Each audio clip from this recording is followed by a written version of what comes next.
What's up, guys? Welcome back. In today's video, my friend Elliott from 944 Barn is here, and we are working on my girlfriend's 944, which she bought off of Elliott. This is a first-year North American market 944, which I would say for both Elliott and I, definitely for me, is my favorite 944 era. The interior is pretty cool. I really like the dashboard and gauges, and just kind of has that early European style to it. It's got a manual steering rack, manual roof. We've talked about this car a few episodes ago, a little bit more in depth when we went out to Elliott's place to get it. You've also seen Elliott's place. If you've seen a few episodes back on the channel, he's got, I don't know, what's your count? Close to 50? Yeah. 50 944, 968, 924, that whole realm of 944 platform cars. And so he was passing through. He's got a turbo S2 car in the trailer right now. He was coming through and he said, hey, if you have some time, it'd be fun to lower Kayla's 944. And this is going to be my first go around on lowering a 944.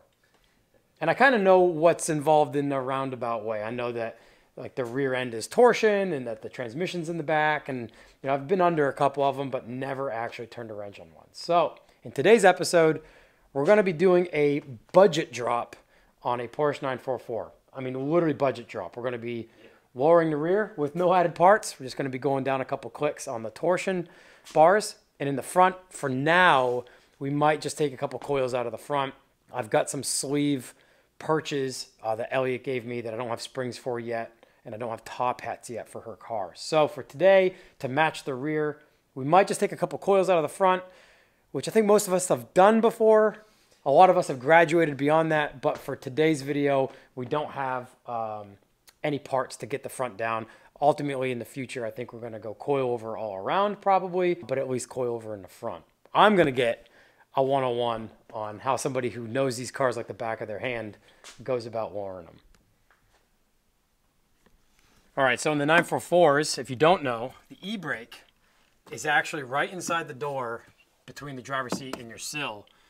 And as Elliott was talking about, we got to get that unhooked. So there's a main e-brake cable comes in and it goes through this little barrel nut thing that's right here. And what happens is that water pools up down in here and it'll rust all this stuff out. And when you try to take it off, it'll just end up snapping the cable. But luckily this one came off like butter. It just threaded all the way off the end of the cable perfectly. That was kind of a godsend because the driver's seat rails are pretty rusted in this car, rusted and just kind of seized up. And it took quite a bit to soak it in PB Blast basically and hammered it forward enough to get into a locked position so Kayla could drive it and actually like depress the clutch all the way. So getting this out was going to be a little bit more time consuming. Yeah, and because the seat rails were rusted, I was worried that this was going to be rusted. Exactly. There may have been water or whatever in the floor, but yep. Yeah, this came off super easy. So. With keeping the seat in as well. Right. So that's step number one. Step one. We're not rejoicing too hard yet, but from what Elliott had said, that was like, that was the most unknown part because of the evidence of the seat rails. Yeah, through this whole job, I was more worried about that than everything else. So I wanted to knock this out first. The car is from Arizona originally and then lived its life in the Southeast here. So I've already seen the car from underneath. I mean, I'm from New Hampshire, so compared to the Northeast, this is a brand new car underneath. So looking at all the bolts and stuff that we're going to have sockets and wrenches on today, I'm feeling pretty good because normally if this car came from the Northeast, you'd have to have a torch out. You'd have to have a torch out and all new hardware. So knowing that that was Elliott's most concerning part of the car and came out good, I think we might be looking good. I think the rest will be smooth sailing. Yeah, so he's working on this side, or getting this axle out next, but we got to drop the exhaust as well. So luckily, since Elliott's already had this car, he's had the exhaust down. And so this flange here will hopefully come apart without too much trouble.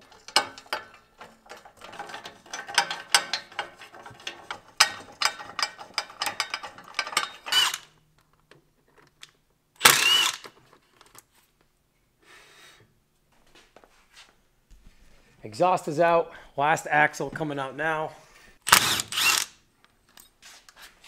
So this whole rear suspension is basically held in with 4 points. You got this bolt right here that holds this bracket in. There's this nut that holds the top part of that bracket.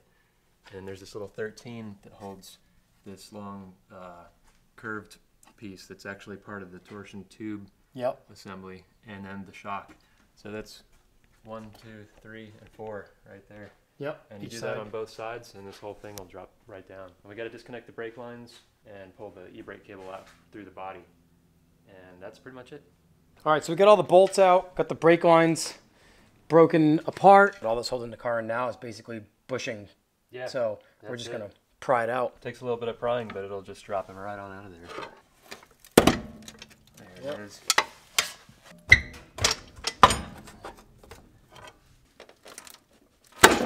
Yep.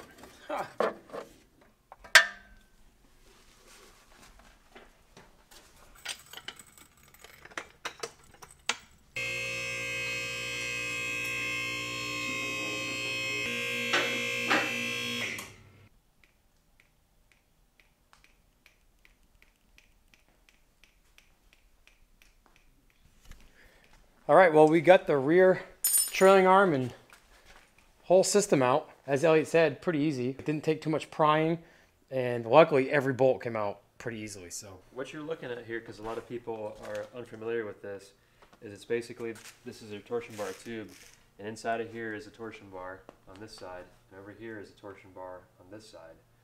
And this remains fixed to the car, but the suspension travels this way. And this little, what they call spring plate inside of here, is actually the only thing that's grabbing on the end of the torsion bar. Yep. So this will pivot up and down, and this will all remain exactly where it is in the car. And it provides rebound, which provides like downward pressure to give you your like... Yeah, this acts as a spring. So there's no coil spring on the back of these cars. It's just a torsion bar. So that's twisting, and that's providing your spring rate. So we're about to take this apart and essentially take the splines on the end of the torsion bar and reclock it. Let's say 2 splines, that'll get it pretty low. Yep. And then just put it back together. So we're not upgrading the torsion bar, we're not increasing the spring rate, we're just resetting the resting position so that it'll sit lower. That's the whole idea. So what we're contemplating now is whether or not we go 1 click or 2 clicks in the rear, and those are those are basically the splines in which they lock into each other.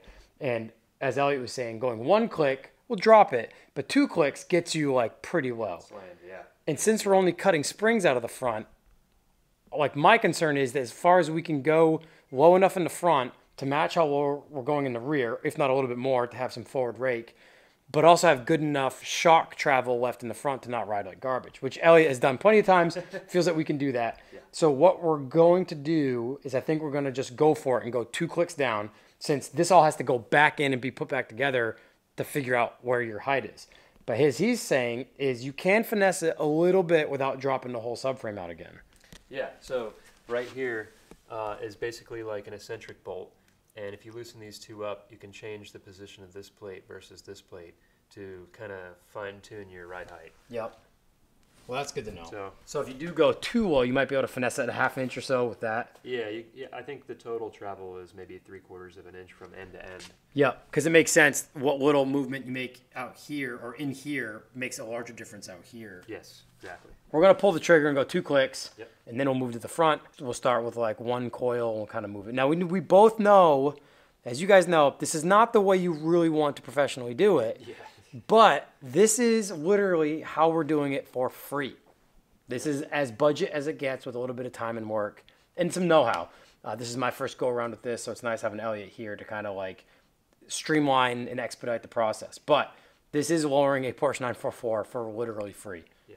All right, so I saw you mark a few things with a Sharpie here on these plates. And that's to basically just make sure we go back. Yes, we're going to reset, or we're going to reattach this to the mark that I've set. And this is basically just a way of aligning the rear end. So you can actually align the camber and the toe using this hole. There's actually a little special tool that goes in here and acts as an eccentric. You rotate it and it actually it'll move this plate further forward or backward, which will change the toe angle. Yep. And then this one has an eccentric on the back side. So as you rotate that, it'll change the camber. It'll actually... Oh, yeah. Yeah, because of how this is triangulated, it'll actually change the camber of the rear end. So what I always do is I mark it, I take this apart, put it back together to the marks, and That way, it's the same left and right. The alignment's not going to be perfect, but at least that way you can drive it around and it's not going to be all squirrely. Right. And then you can take it somewhere to get it aligned, as long as they know what they're doing here. Yep. And just to fine tune it, you know. I'm going to take these 4 bolts off here, and it's going to unload any slight amount of twist that the torsion bar might have. It's going to basically just let it relax. Yep. And then I'm going to take the Sharpie and I'm going to mark this position kind of back here. Yep. I'm going to basically draw a line, and that's going to be a line that signifies which spline we're on currently. Yep. That way when we pull it back out, we can try to put it back in what we think is 1 spline, what we think is 2 splines, and then continue to draw new marks to see how many splines we're up, so that we can get 2 on this side and 2 on that side. Perfect. And I'll have to redo this job.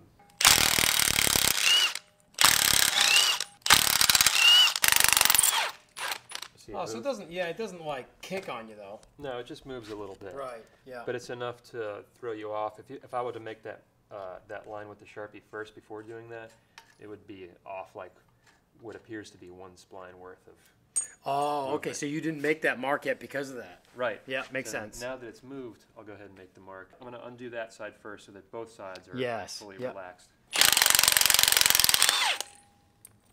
Now I'm going to draw as straight of a line as possible. Right there. That's the stock height.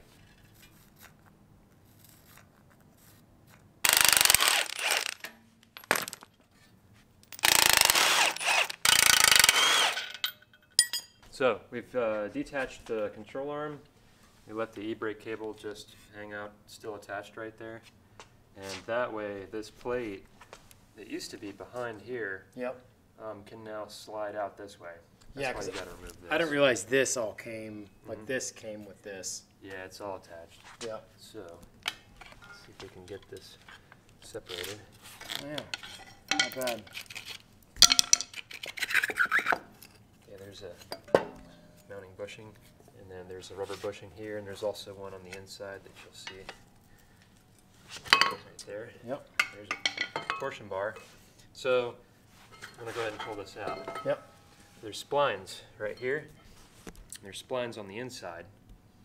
And I'm going to leave this attached in here. When I put it back in, I'll just note that we're going to be adjusting it from the inner splines, and we'll do the same thing on that side. So we've got our mark right there. Yep. I'll put this back in. And you'll want to clock it this way more. I just kind of shoved it in there randomly, but now you see it's up. We need to find out if that's 1 spline or 2 or 3. So I'm going to see if I can go back down a little bit. There it is.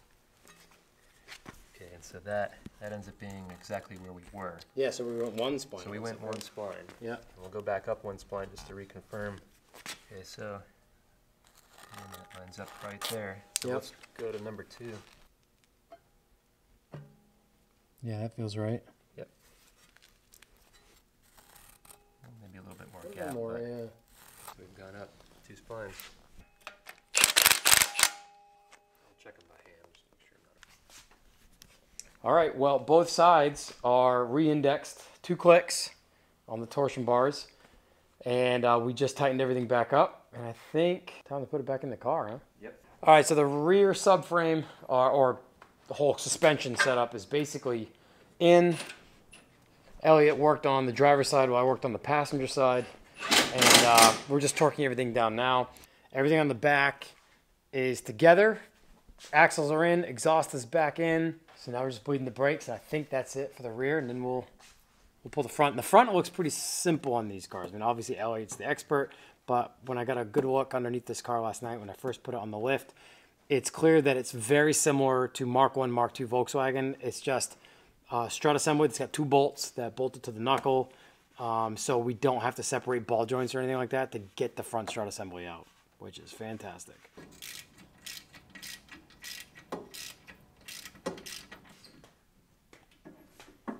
It's easier to get the caliper off without unhooking the brake line.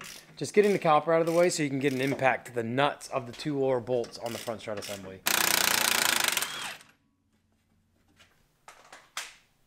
All right, now for this next part, a wall-mounted spring compressor or even a dinosaur impact-operated spring compressor is recommended. But since we don't have any of those right now, and Elliott's done this plenty of times with 944 front strut assemblies, we're going to lay it on the ground, zip the top hat right off that's holding the spring on. And normally you don't want to do this with just any car because sometimes these things are under a ton of pressure. So let me reiterate, this is not the way you'd normally want to do it. This is the way we're doing it. We've done plenty of backyard lowering in the past, so giddy up. Here we go. That was so underwhelming and like anticlimactic. Exactly. Because, That's you what's know, nice about it, though. some setups will just ricochet across the room. That was nothing. That's it. All right, well, that's easy.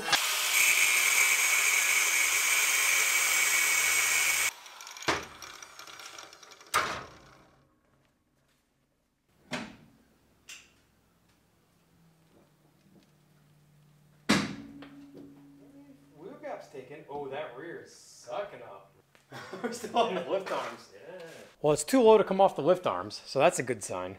The only thing I'm not sure is a good sign or not is whether or not we've gone low enough in the front. So we shall see. I think the front might have to come out and take one more coil out of the front, possibly.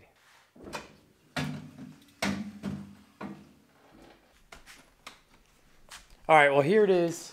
Most of the work went into the rear, and we didn't film it, but we fiddled with the front a few more times. We kept taking half spring, just to keep finessing it. What we didn't want to do is we didn't want to bottom the shock out and then ultimately just be driving on bottomed out shocks. So although Elliott's done this a handful of times before, we kind of took our time kind of finessing the front down. So we're gonna take it for a spin. Elliott's about to hit the road home since it's about a 2.5 hour drive.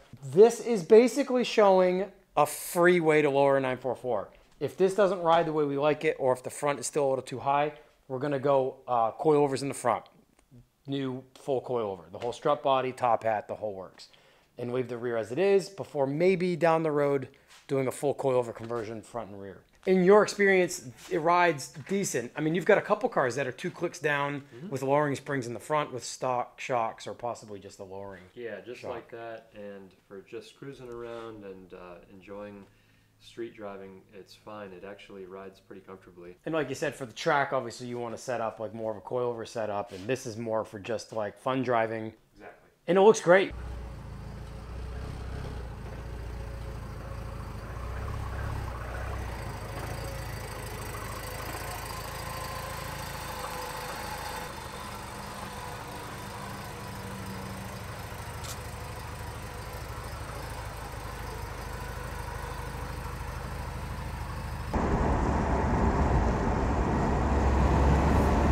It really doesn't ride that bad for how low it is. So far, we're both like yeah, we're nodding our head. It's not like, oh, we've destroyed this car for her for the time being. Yeah, it's riding pretty well. No rubs. Doesn't feel like we're bottoming out. If you took about a coil out of the front, you'd retain a lot of ride quality, and you only went 1 click in the back. I think that would be like almost riding factory. I bet it would still ride factory, and it would close up the wheel gap, and you'd have a really more aggressive looking 944. We're going pretty low, so we're kind of dancing on that border of losing a lot of ride quality for lowness, which we're kind of okay with. Yeah.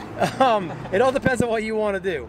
So I think for us, the next thing will be for street driving is to just leave it 2 clicks down in the back and doing a pair of front coilovers. Strut assemblies, top hats, the whole work.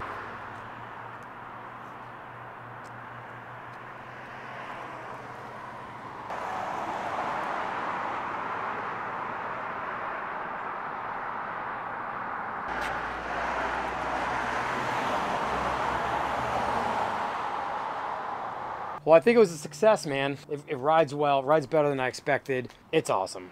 It makes me want to get one off of you really badly. I know we've kind of been talking about one. It was so cool to work on this thing with you for the day. It was really cool. Yeah, I had a good time too. Yeah, it was great. I know it was last second, but this turned out to be an awesome day. And I got a crash course on the rear suspensions in 944s. Nothing broke. Nothing broke. And it rides nice. It rides nice. Nothing makes any noise. Doesn't rub. Yeah, what we didn't film was Caleb pulled in and met us for dinner, and she is stoked on this thing. So what do you think? It's low. I'm really excited. But do you like it? Yeah, it is low. I got in it to see if it like felt low because it's been a while since I've had a low car. Oh yeah, it feels low. Yeah. You gotta crawl out of it. It's tucking almost a wheel in the back. I'm excited. Good. I want to drive it. Good. Good. Goody gumdrops. Next up, wheels. Yeah. Well, I hope you guys have enjoyed this episode as we tore this car apart and brought it pretty close to the ground. I know I really enjoyed my time in the shop, learning more about these cars and how to essentially lower them for free. This far, we'll probably do coilovers in the front here pretty soon, just for the adjustability and the added ride quality. We'll be able to bring the front down just a little bit. It's sitting level right now, which is exactly what we were going for.